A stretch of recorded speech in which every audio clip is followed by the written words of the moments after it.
लसौटा सिधेले नमस्कार सबैजनालाई। आज एउटा भिडियो हेर्दै जाँदाखेरि टिकटकमा यो संसद भवनको एउटा भिडियो क्लिप देखेँ।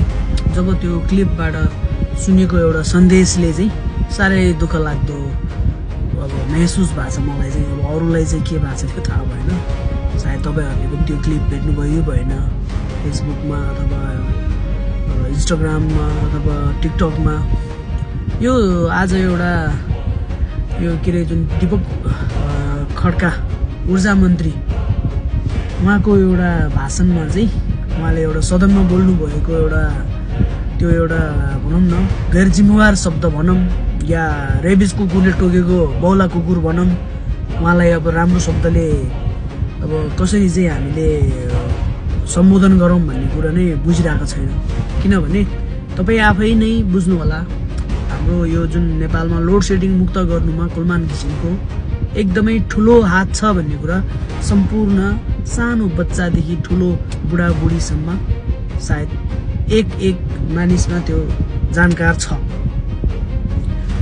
यति धेरै पब्लिकलाई थाहा छ कि कुलमानको कति योगदान छ भन्ने कुरा थाहा हुँदा हुँदै पनि आज ऊर्जा मन्त्री दीपक खड्काले यो के आफूलाई मतलब कन्ट्रोभर्सीमा ल्याउन लागि त्यसले यो शब्द युज गरेको हो या उसलाई जेपिटी बोल्दा नै हुन्छ, हामी पावरमा छ, हामी मन्त्री पोस्टमा छ, हामीले बोलेको कुरा सबै राइट नै हो र अरूले बोलेको रङ हो भन्ने उहाँले प्रुभ गर्न खोज्नु भएको हो कि उहाँले आफूलाई महान हो भनेर आफूलाई अब देखाउनु खोज्नु भएको हो कि जान उहाँले आफ्नो बेइज्जत गर्न खोज्नु भएको हो कि हामीले त केही बुझ्नै सकेन। एनिवे उहाँले त बुझ्नु सकेन, तपाईँ हामी के भन्नुहुन्छ त? यो कुलमानजीको के योगदान छैन हाम्रो यो नेपालको लोड सेडिङ हटाउनुमा? के यो इन्डियाबाट बिजुली किनेको कारणले गर्दाखेरि नै नेपालमा लोड सेडिङ गएको हो त? के यो क्रेडिट हाम्रो कुलमानजीकोमा जाँदैन?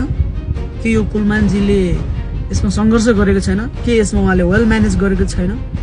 उहाँको एउटा वेल म्यानेज कारणले गर्दा, म्यानेजमेन्टको कारणले, वेल म्यानेज एउटा टिम वर्कले प्रपर काम गरेको कारणले गर्दाखेरि नै यो क्रेडिट हामी सबै जनताको थ्रुबाट उहाँलाई अलरेडी पाइसकेको छ।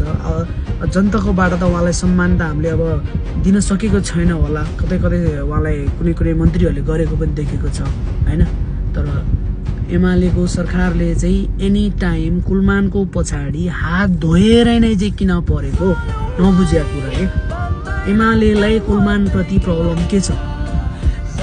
एमालेलाई यति धेरै टेन्सन चाहिँ किन भएको?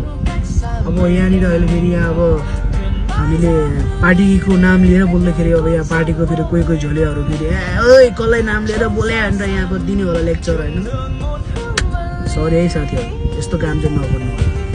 तपाईँ हामी पार्टीको दिशामा नजानुहोस्, तपाईँ हामी एउटा जनताको रूपमा आफूलाई लिनुहोस्। 2 दिन कसैको झोला बोक्दैमा तपाईँ ठुलो नेताको छोरो बन्दैन।